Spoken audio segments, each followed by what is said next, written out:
네, 그러면 남아있는 21명 환자들의 상태를 좀 더 자세하게 알아보겠습니다. 환자들의 치료 과정을 총괄하는 분입니다. 코로나19 중앙임상 TF팀장을 맡고 있는 방지환 중앙감염병 병원 운영센터장 연결돼 있습니다. 센터장님 나와 계시죠? 네, 안녕하세요. 네, 지금 우리 환자들 상태가 어떤지 괜찮은지부터가 궁금한데요. 7명이 퇴원을 했고 21명이 남아있잖아요. 그러니까 며칠 안에 곧 퇴원을 할 수 네네. 있는 환자들이 더 있습니까? 네, 지금 환자들 상태가 전반적으로 안정돼 있기 때문에 곧 퇴원할 수 있는 분들이 꽤 있을 것으로 생각합니다. 다만 이제 환자들이 퇴원하는 거는 몸에서 이제 바이러스가 완전히 배출이 안 된다는 걸 확인을 해야 되기 때문에 정확한 시점까지는 말씀을 못 드리겠지만은 전반적으로 안정적입니다. 오늘 질병관리본부에서 중증 환자가 한 분 있다고 해서 걱정을 하시는 분들이 있는데 그게 이제 저희처럼 환자를 보는 임상 의사들하고 비의료인들하고 관점 차이 있는데 중증 환자라고 하더라도 그냥 산소 마스크 정도로 해서 산소를 공급하면 되는 수준이지 뭐 중환자실 갈 정도의 중환은 없습니다. 네, 그러면 치료는 어떤가요? 그러니까 이렇게 하면 낫더라 하는 게 좀 나왔습니까? 근데 이게 아직까지 사람한테서 이제 명확히 효과가 있다라고 증명된 약은 없습니다. 그렇지만 보니까 젊고 건강하고 상대적으로 증상이 경미한 분들은 특별한 치료를 안 해도 좋아지시기도 하고 그리고 항바이러스제가 일부 효과가 있지 않나 이런 생각도 들고 있습니다. 네, 그러면 그 이미 퇴원한 환자들은 주로 어떤 치료를 받았습니까?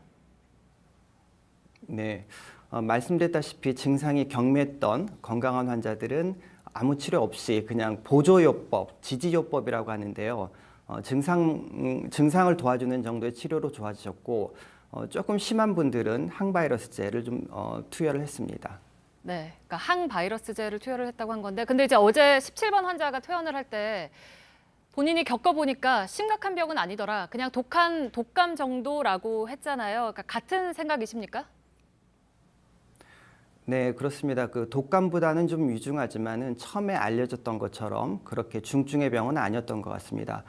대개 이제 평소에 건강했던 분들은 별일 없이 회복되고, 뭐 혹시나 이제 그 돌아가신 분이 생기더라도 아마 그런 경우는 심각한 기저질환이 있다든가 아니면 초고령 환자 이런 분들만 조심하면 되지 않을까 하는 조심스러운 전망을 하고 있습니다. 네, 그러면 마지막으로요. 이번에 뭐 방역이나 대응에서 좀 아쉬웠다. 좀 이런 게 좀 미리 준비가 돼 있었다면 더 좋았겠다. 이런 것들이 좀 있을까요? 예, 제가 보기엔 이제 우리 사회가 아직도 감염병 위기 상황 같은 예외적이고 위기적인 상황에 대한 대응이라든가 사회적 합의가 아직 충분히 되지 않은 것 같습니다.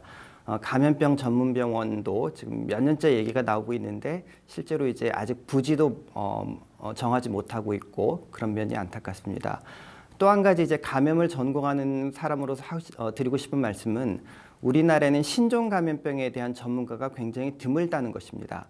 보통 이제 해외에 오랫동안 군대를 파견해봤던 경험이 있는 나라들 그리고 해외 보건의료 원조 사업을 오래 했던 나라들 이런 나라들은 신종 감염병이라든가 해외 유입 감염병에 대한 상당한 노하우가 있는데 우리나라는 역사적으로 그런 경험이 없기 때문에 신종 감염병 전문가들이 절대적으로 부족합니다.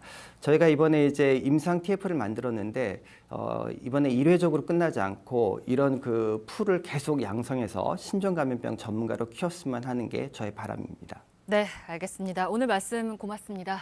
지금까지 방지환 중앙감염병 병원 운영센터장이셨습니다.